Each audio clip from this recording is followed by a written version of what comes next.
Hi, and welcome to this program with the International Science Festival Gothenburg, Vetenskapsfestivalen, which we organize together with Win-Win Gothenburg Sustainability Award.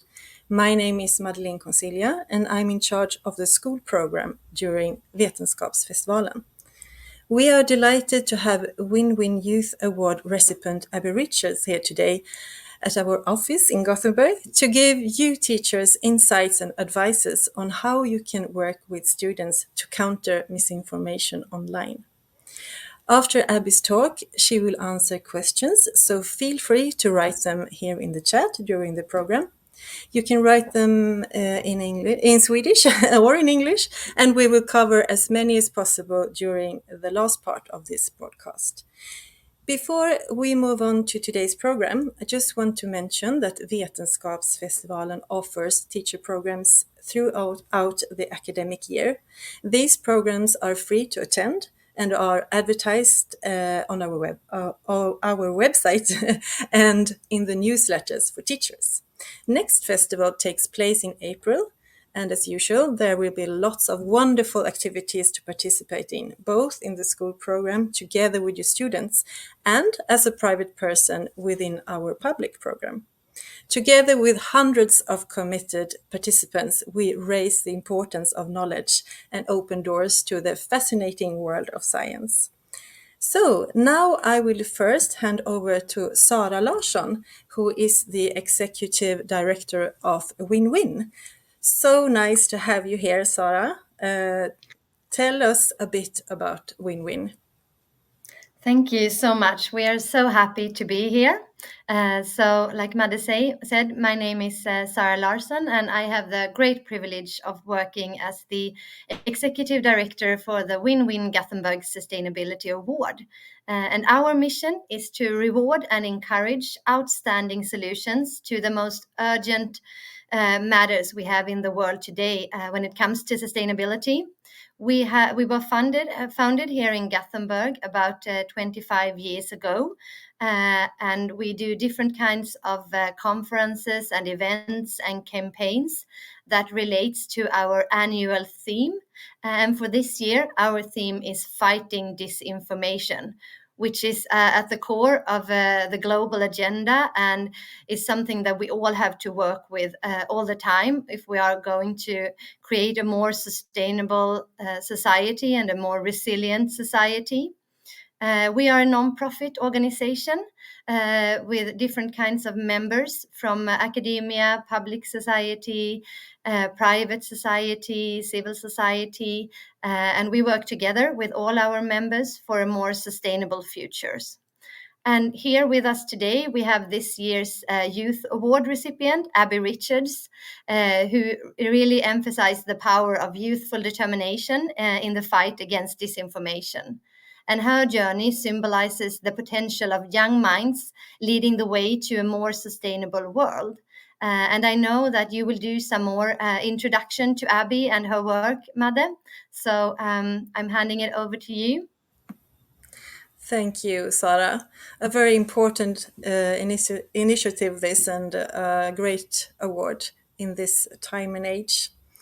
And as you said, with us today, for some intense days in Sweden, we have Abbie Richards. Abbie is a researcher and content creator known for creating the widely popular interactive The Conspiracy Chart and for combating disinformation and conspiracy theories through social media. Abbie, a warm welcome to you. And congratulations on the wonderful and important prize. Thank you so much. I'm so excited to be here. Great. How did you celebrate when you received this award? I didn't believe them at first, so nothing really. At first, they had to email me a second time and be like, we know this sounds like spam, but you really are a nominee for an award, and we need you to get back to us. But then I told my parents, and we had a little bit more of a celebration after that. Oh, nice. It's like all the Nobel Prize winners. They always are so surprised and they think it's a joke. It's the same for you. Yeah. Abbie, when did you realize that you wanted to educate people around misinformation? Was there a specific event that started all this? Well, I was already very online and I was already like creating educational environmental content online. It was like summer of 2020, which I don't know if you guys remember, but there was so much misinformation and there was all this misinformation about COVID. But there were also a lot of conspiracy theories emerging, lots of conspiracy theories about like child trafficking and like this misunderstanding of crime. And I was just flooded as somebody who was online and had a presence online. People kept asking me about it. People kept like leaving comments about it. And I was in this constant position of like always debunking things and being like, no, that's not true. That's not how this thing works.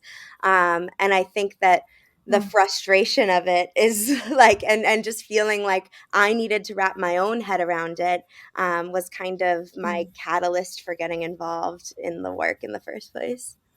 Oh, we are so glad that you did this.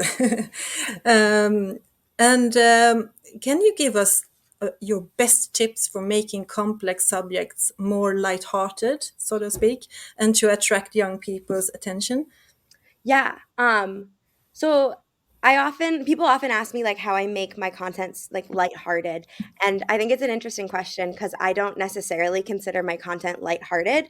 But I do think that when we talk about really, really difficult subjects like misinformation, or like hateful systems, online hate, that a lot of emotions come up and that we can sit with multiple emotions at the same time. So like these conspiracy theories, even though they can be like really devastating, they can also have space for silliness, and we can do both at the same time. So it's not that I'm trying to take serious subjects and like make them super lighthearted necessarily, but I'm trying to take serious subjects and acknowledge that like they can be serious and we can approach them with a little bit of levity. Good answer. Thanks. I guess you have a lot more to say about all this, so the stage is all yours, Abbie.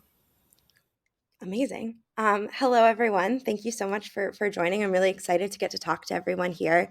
I know that you are all involved in education, so I feel very privileged just to be able to speak with you and kind of break down these issues. And I'm very much looking forward to all of your questions. So I'll get right to things. We're going to be talking about misinformation, conspiracy theories, and like reaching youth throughout this presentation. So first, a little bit about me.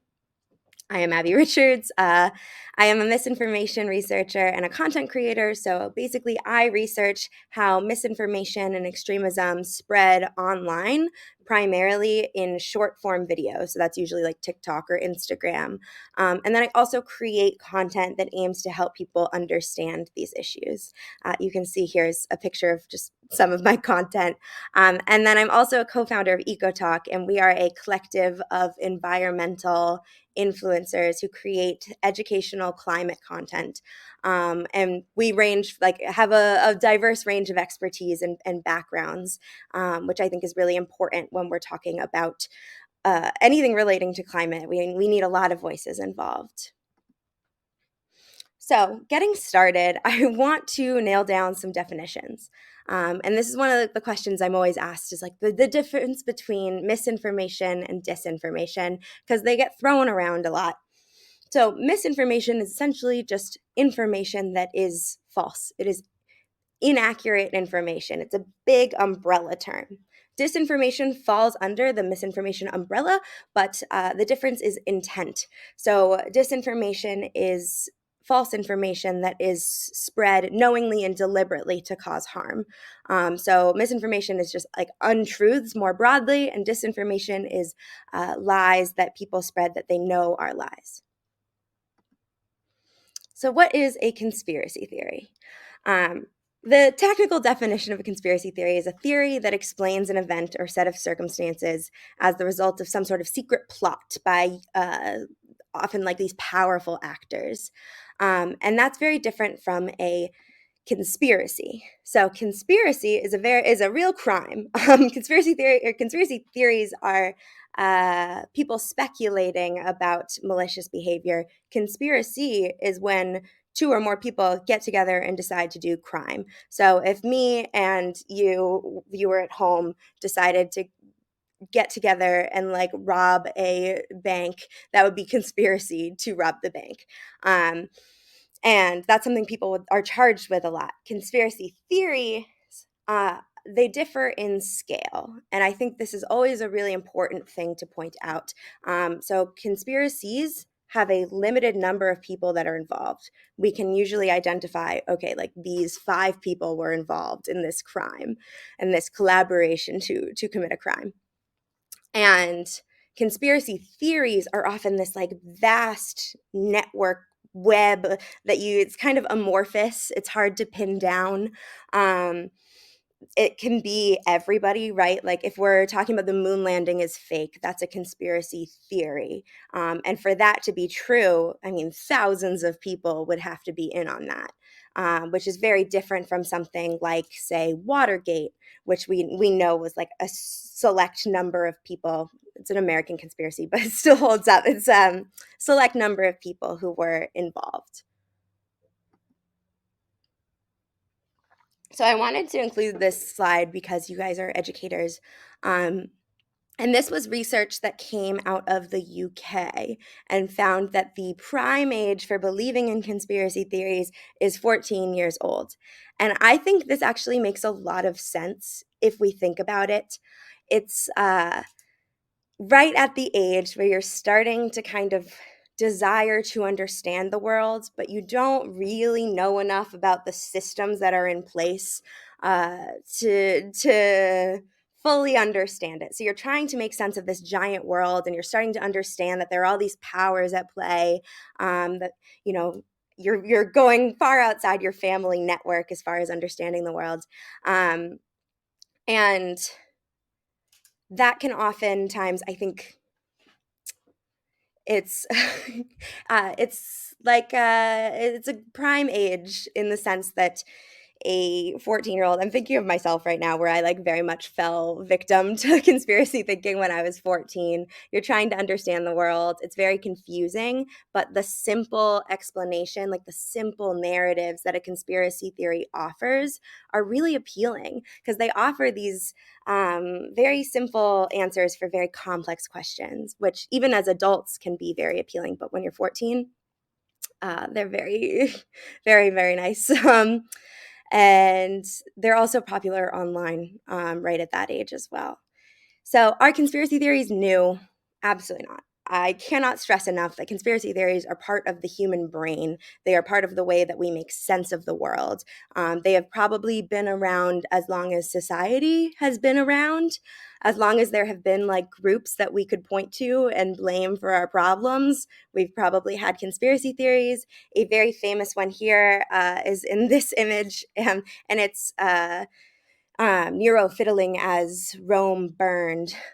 He wasn't even in town when Rome burned, but it was this piece of misinformation turned conspiracy theory that he even like possibly started the fires, and that he kind of like reveled in them, right? And it's still popular to this day, despite the fact that it is very much proven to not have been the case.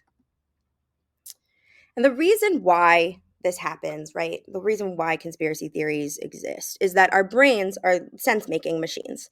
I like this. I created this little diagram here for you. It's like there's all this data in the world, and our brains can only process so much of it. So we're taking all of the data in the world, and that gets filtered through our brains, and that's how we create narratives. That's how we understand the world. So we're always looking for patterns and connections to keep us alive, right? Like we see a berry and like know that that berry has been safe before to eat, so therefore it's probably safe for us to eat that berry now, thinking of our very, early brains. And these sense-making processes are cognitive attempts to establish like a meaningful understanding of the world. This like understanding causal relationships between stimuli. Otherwise, nothing would make sense. If I saw a berry and I couldn't put together that was a berry I've eaten before and that it's safe, like life would be chaos. Nothing would ever make sense. We could not possibly experience our reality as predictable, and we would literally understand nothing. So it's very good that we have this. But when we combine pattern, right, that desire to seek out specific causal relationships between the things around us with agency, which is like assumptions about what people are intending to do. It's guessing their purpose. So that like pattern recognition and that agency together that's what gives us conspiracy theories. So we start looking for patterns and we start assuming that there's meaning behind them. And now I'm going to add another factor into this, which is stress. Stressful events activate your sense-making processes, which is super, super helpful if you're being hunted by a bear. It's a little bit less helpful if we're in a pandemic and we need to be relying on science and things don't move at the pace that we want them to move. Science isn't as quick as our brains want it to be. Sometimes information comes out more slowly than we like it to. But during a stressful event, your brain is on overdrive with these sense-making processes. And it will also, these stressful events like this existential threat will increase the extent to which people perceive patterns in just like random things. This happens to everyone. It's kind of a fun fact. So if you feel like your sense of control is threatened, you're also more likely to see images in random pictures, like random pictures of ink dots and noise or clouds, right? If you feel like your sense of control is threatened, you're also more likely to see patterns in stock market information that aren't there. This is a part of just how our brains work. It's really interesting, but it does kind of create new obstacles, I would say, when we're dealing with crises in the world. And now I keep combining things and being like, so this last thing plus a new aspect. So when we combine conspiracy theories and crisis, they really thrive. In these moments of crisis, conspiracy theories really have a place where they can flourish. And that's because, when our emotions feel big, when a situation feels very overwhelming, we want an equally big explanation. So if there is like a good example of this is, right, Princess Diana dying in a car crash. That felt like for many people, that felt like such a big event that it couldn't have such a fluke accident as the cause. There had to be something bigger. And that's normal for our brains. Our brains crave that big explanation for a big feeling. So people instead are like, oh, it's murder. And then conspiracy theories also, they give order to chaos, right? Like when we feel like the world is so vast and so complicated, these conspiracy theories come in with these simple narratives to help us understand the world, right? It's this person's fault. It's this group's fault. It's these people are doing it on purpose so that they can have more control, and that's why you're suffering. And it gives that structure to the chaos, and it helps people understand it, even though it's often a failed understanding or mismatched understanding. And it also gives them a sense of meaning to suffering, to think that their suffering is because somebody is intentionally doing it. They can help people regain a sense of control. It's not a super effective way to regain your sense of control, but because they offer those simple narratives, they often they flourish when people feel out of control. And they provide certainty during a time of anxiety and uncertainty. And then on top of that, they also are a response to anxiety, which can cause more anxiety, as demonstrated here. So this is a existential threat model of conspiracy theories, and I think this is a really good way to understand them, is that essentially when you feel that existential threat, that encourages your sense-making processes to like go on overdrive, right? And if there is a group that you can blame, that's the antagonistic outgroup here, that combination is what makes for a conspiracy theory, right? You apply some agency. Your brain is seeking patterns and looking for someone to blame. It finds someone that they can apply agency to, and now we have a conspiracy theory. And now, because we have conspiracy theory and we feel like, there's an evil group of lizard people controlling the world, that makes us pretty anxious. That actually is another existential threat. And that sends your brain into overload. And again, throughout over and over and over again. And like conspiracy theories become this like reinforcing mechanism themselves, and not very good for our mental health. So the way that I visualize this, this is my conspiracy chart, and it moves from the bottom up. So it starts in grounded in reality and moves towards detached from reality. And I think that, especially as educators, I really want to stress this point, is that when we talk about conspiracy theories, when we talk about misinformation more broadly, it's important to recognize that the people in power do abuse their power. Authority is not perfect. There are flaws in our system. We do not live in a perfect utopia. And so this green section in the bottom, that's real things that actually happened. And those are real instances of conspiracy theories. A lot of these are very US oriented because I am from the US. There is a Swedish version in Swedish that is out there. So I recommend looking into that if you can. I think it might have some like more Swedish context conspiracies, but I can't read it. So these are real conspiracies that have actually happened. A good example is like, big oil lying about climate change and pushing this big denial machine, or big tobacco lying about causing cancer. And I think it's crucial that young people understand what real power abuse looks like, because otherwise these simple stories that conspiracy theories offer will take root, and like they will provide this really warped view of how the world works and how power abuses itself. And they fundamentally disempower people. Like if you opt into a conspiracy theory where the world is being controlled by lizard people, you remove your agency. You lose a lot of your agency to actually change the world and improve your situation.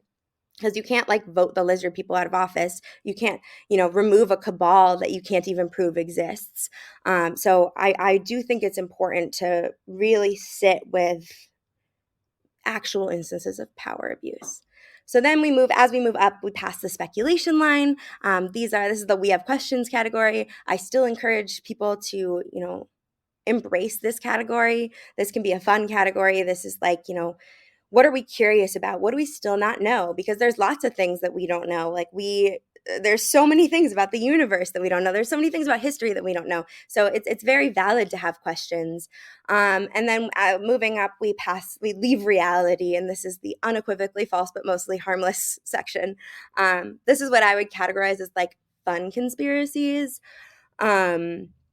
A lot of celebrity conspiracy theories or alien abductions, celebrities who are either like still alive, or like celebrities who are dead who are still alive, or celebrities who are alive but are being accused of being dead.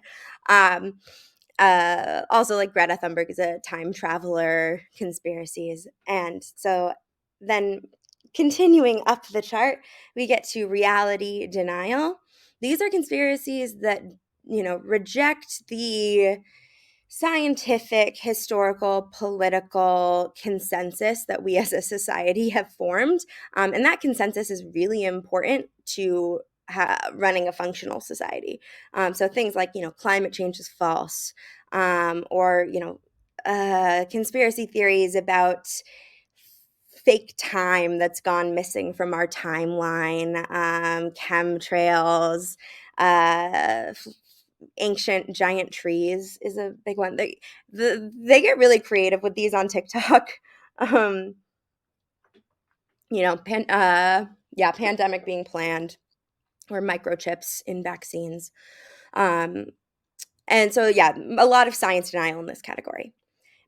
Moving up, finally, we pass the anti-Semitic point of no return, which is a very fun name for a not fun section.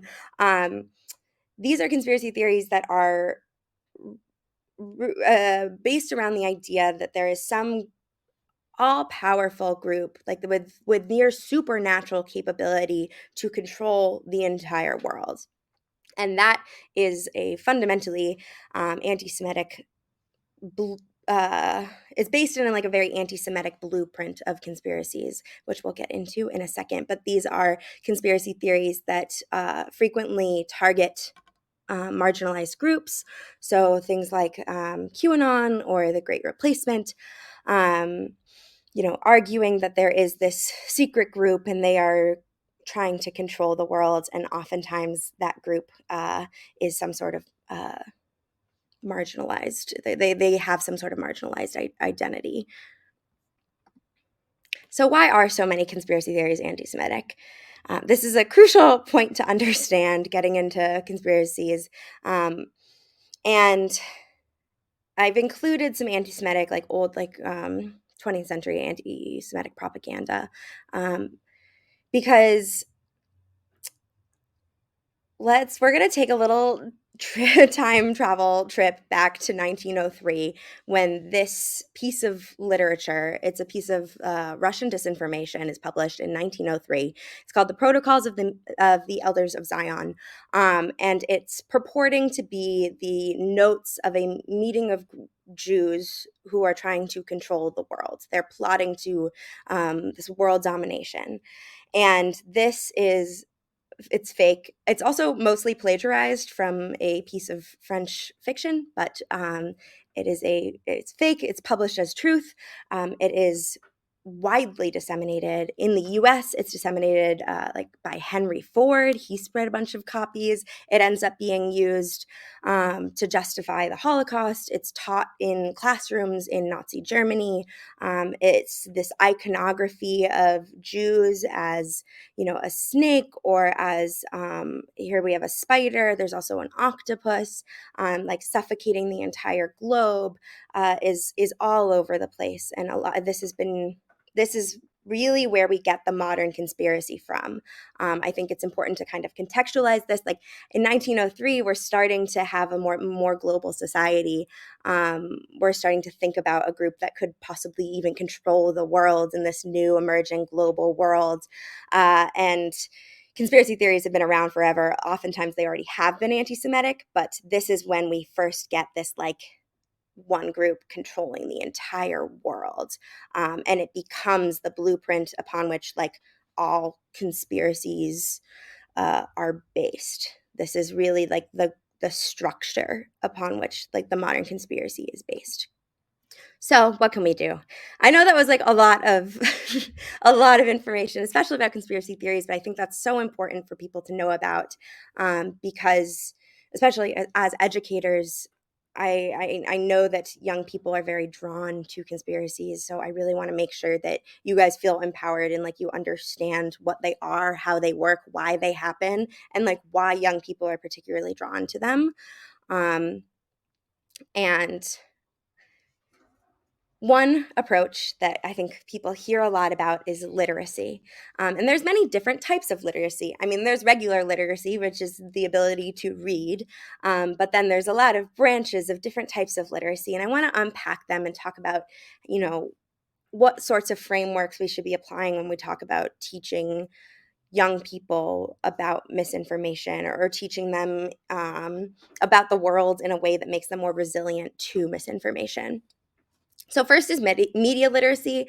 I bet a lot of people have probably heard about this, and this is a form of literacy in which we're teaching people to understand this world of 24/7 media. What does it mean to live and be surrounded by media?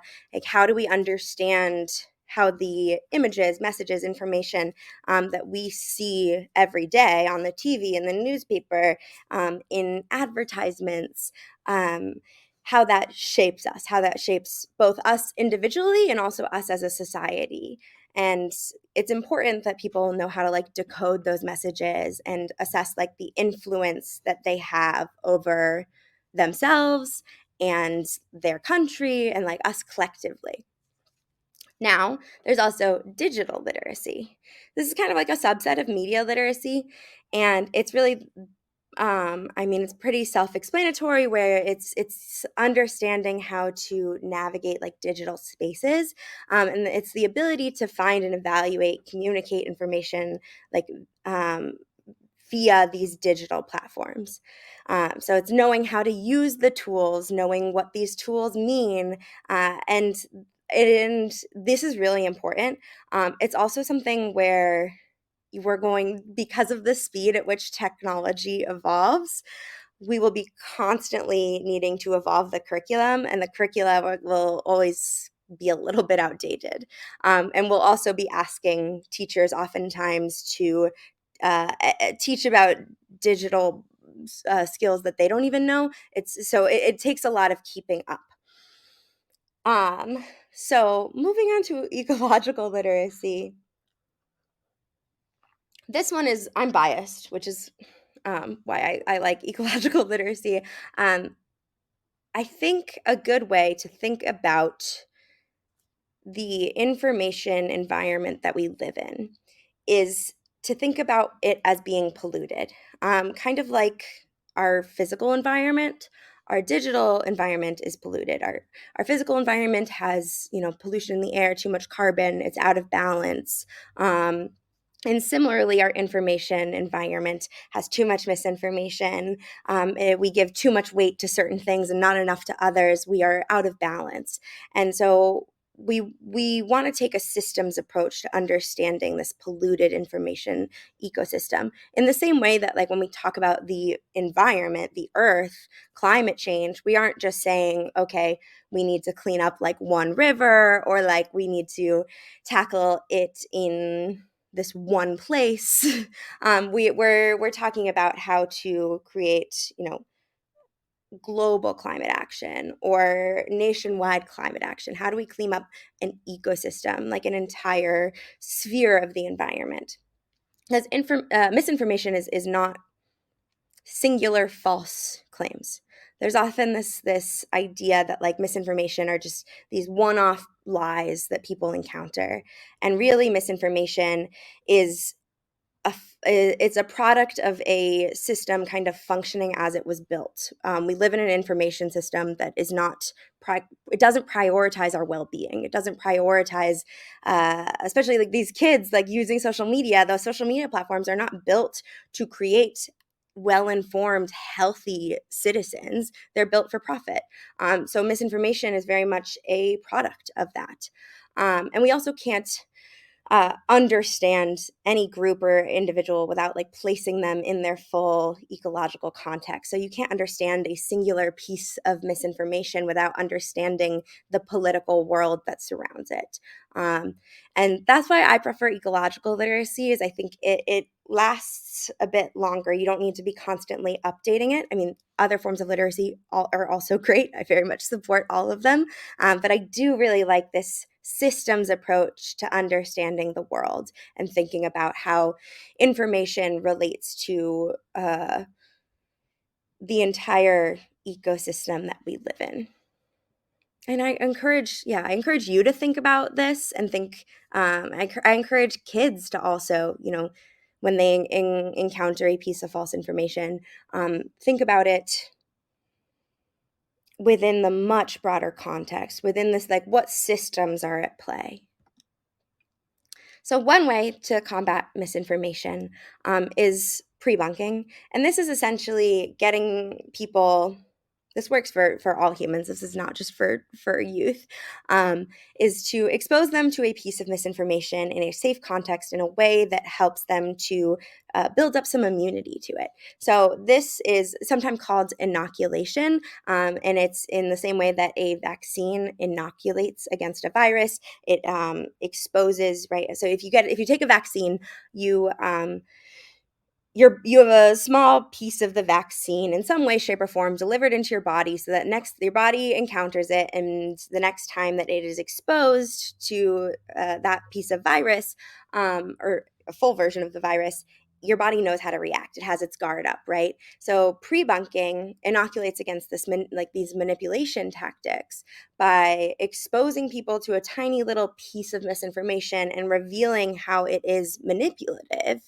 And helping them to understand the ways it's manipulative and getting your brain's guard up. It's kind of like your brain's immune system, and understanding that, oh, like maybe I can raise a flag right now and be like, I am experiencing a manipulation tactic.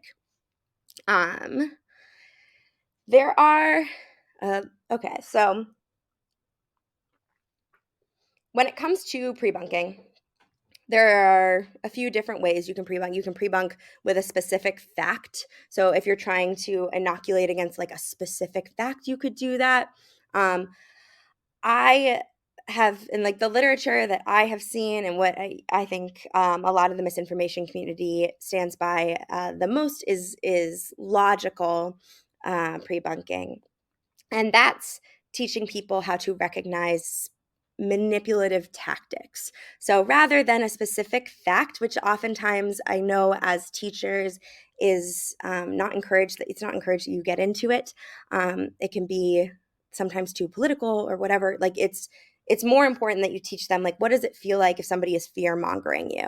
What does it feel like if someone is cherry picking data? So the way that we pre-bunk is by leading with this fact and then providing a warning, so that we can like raise their brain's alarm system, let them know that they might be experiencing, that they're going to be encountering misinformation.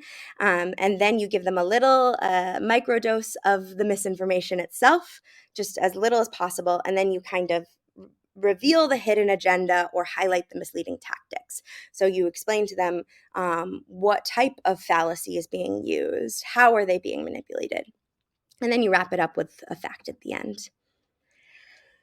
Again, I think we've covered this. I think that one of the best things that we can do to create more resilient internet users in general, youth and adults, is to teach them about these manipulation tactics and make sure that they understand what those look like, because there are so many of them and they can fly under the radar.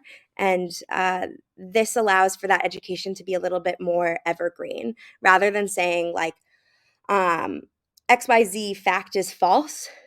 That will be irrelevant in a week, a month, a year, possibly a couple of hours. But if we say XYZ is an example of of using conspiracy theories or using a fake expert, is an example of this misleading tactic, that allows for that education to last, or that has a much longer lifespan. Okay, I want to wrap up soon so we can go to questions, but this is the core of what I want people to take away from this, aside from, a lot of information about conspiracy theories, is that we want to build emotionally resilient youth. I mean, ideally adults too, but we want to build youth who are comfortable with their own feelings. A lot of the time we grasp onto misinformation and conspiracy theories that reinforce our sense of identity. And a lot of it, and when it comes to really hateful ideologies as well, when we see someone get like radicalized into a really hateful space, it's often because that space is providing them with a sense of identity. It's giving them, it's making them feel more secure in themselves. So we want people from a young age to be able to identify when and how they feel their own sense of significance and where that significance comes from. And like, when do they feel that that significance and that identity is maybe threatened? And then how do we respond when that significance is threatened? These are all questions that like, I think we should be providing kids with and helping them find those answers, to build up this emotional resilience. So do they know what their core values are? Can they identify where those core values come from? What happens when you see information that doesn't align with those core values? How are you going to respond? Does, when you feel uncertain about something, when you feel anxious and like you don't have the full information, how does that make you feel? Where do you feel that in your body? And then, very importantly to the misinformation conversation, how do you react when you're wrong? What do you do? How do we take accountability for our mistakes? Do we actually know how to like apologize, but also apologize to others and forgive ourselves when we are wrong? Do we know how to actually forgive others and like accept apologies, and not just the words, but like actually working through those feelings? And finally, empowerment is a huge component of creating a more resilient youth. A lot of people get sucked into misinformation and these, these worldviews because they don't see any other option for themselves. They don't know how they can make a change. They feel disempowered. They feel overwhelmed by the state of the world, and they don't know what could possibly fix it. And it's very easy from there to go deeper and deeper into a rabbit hole. So one of the best things that we can do is like, yes, create a more informed youth, but create a youth that knows where their power is, knows how to navigate the systems that exist, how to understand them, and like how they can actually make their voice heard and create visible change, whether that's, participating in local journalism or in like trying to push for specific legislation or just working to understand their governments better. There's so many different ways that young people can get involved. And I think that that's a huge component of this situation, is for them to feel empowered and feel like they have the capacity themselves to make change. On that note, I think I'd like to open it up to questions. I'm really excited to hear what you guys have. Great. Uh, Thank you, Abbie, for this very interesting and educational presentation. It feels so hopeful to receive so many valuable and concrete tips on how we all can work with this, and especially with the young in the schools. My colleague Jenny Hultén, who is manager of Vetenskapsfestivalens public program, has been the chat editor today. So, Jenny, do you have any questions for Abbie? So there is one question in the chat for you, Abbie, and that is, what are your best book recommendations on this topic? Oh my God, there's so many good ones. The one that I would recommend the most for understanding, especially like the ecological literacy framework, and the like the metaphor of like a polluted environment, a polluted information ecosystem, is called "You Are Here" by Wilmer and Phillips. It is, again, that one is like pretty American centric, I would say, but still, it was so helpful to read. I highly recommend it. Yeah, and the problems are similar here too. So Yeah. I guess even though it's American centered, it will be valuable for us as well to read. Thank you. Do you have any more book recommendations on the top of your mind? I'll stick with that one for now, and I'll see what Yeah. else comes up. Yeah. Because I get overwhelmed with how many there are that are really Yeah. So looking at the conspiracy chart, there is so many different conspiracy theories, and I mean, all from the reality denial, but also the quite fun with the celebrities and so on. Which ones do you think are the hardest to combat or to address even? I think that the hardest ones are the ones that are at the top. Like, I think, the ones that are the most, you can never disprove that there is that there are lizard people controlling the world. It's impossible to disprove that, because you can't prove it either. And I think that those ones are really tricky, because if somebody's fully bought in, right? If somebody has like completely, bought into that worldview, it's nearly impossible to kind of reach them unless they want to get out of that.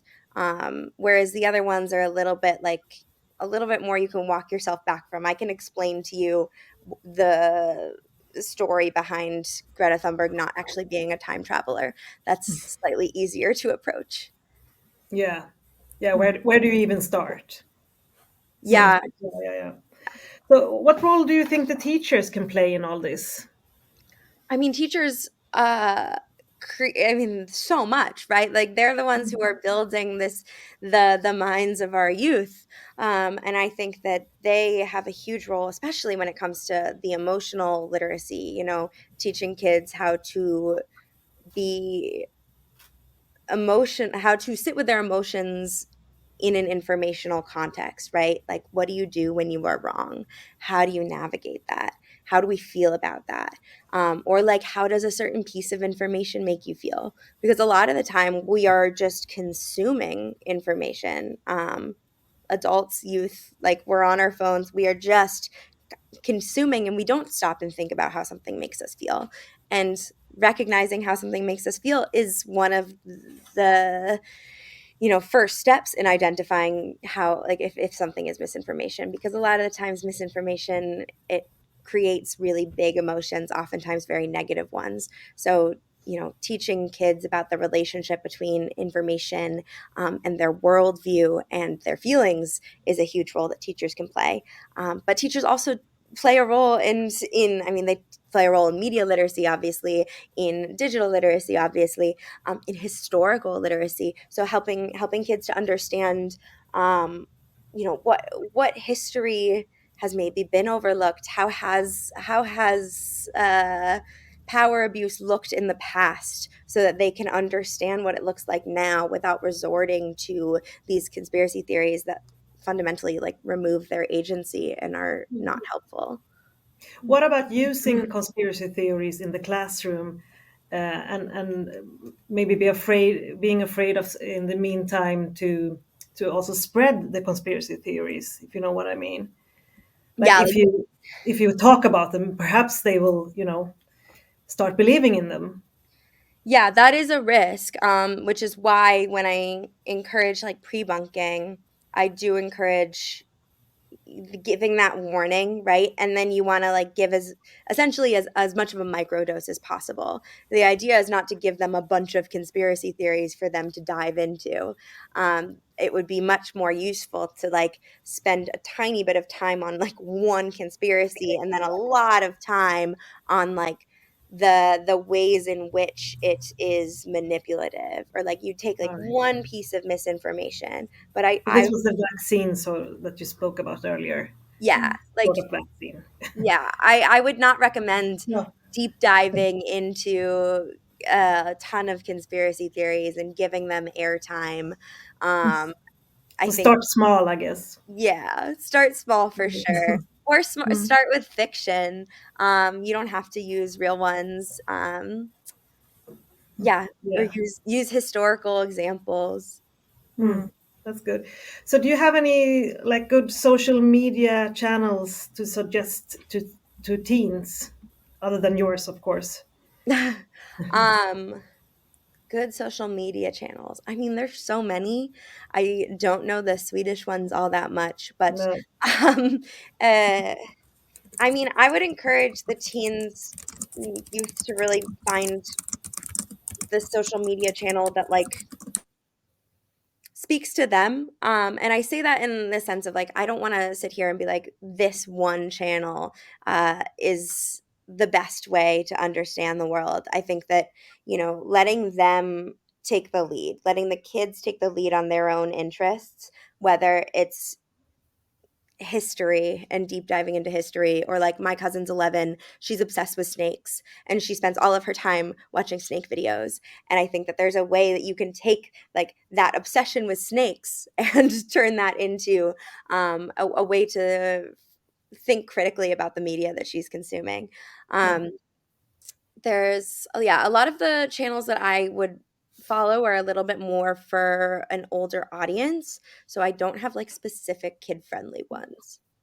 So, what role do you think that the social media platforms should play in this?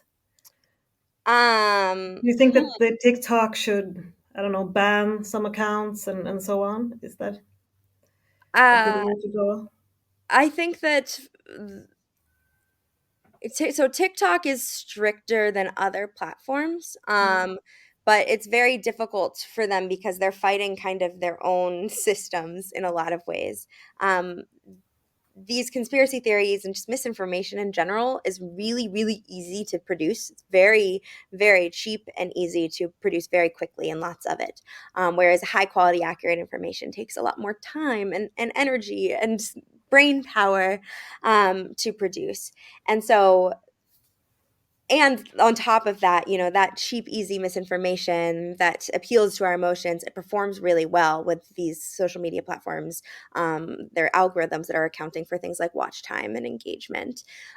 So yes, these platforms should take a much more proactive moderation approach, and like ensuring that like there isn't as much there isn't as much misinformation on their platforms.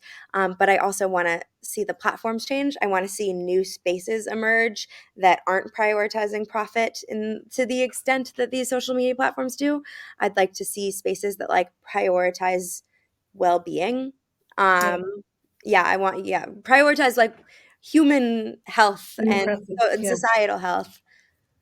So maybe more non-profit social platforms, social Ideally. media. And Yeah, like, that would be great. that's not an immediate solution to like where kids should go today, but I think long term where we're building to are spaces that, where they're interacting with information in a non-profit way would be ideal.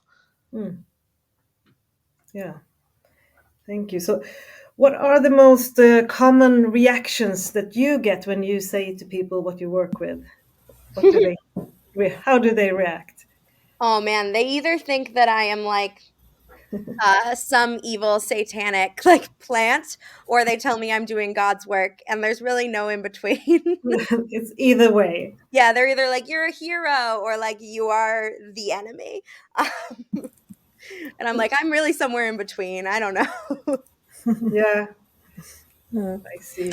So you mentioned earlier when you talked about 14-year-old, that was the age where you're most likely to start believing in. But you mentioned that you also started to believing in a conspiracy theory when you were 14. Tell us more about that. Yeah, when I was like young and in high school, I got really into like I would say like that like pseudoscientific like quantum mechanics. There's universes that we don't understand and we can like manipulate the world with our thoughts, sort of misinformation, conspiracy stuff.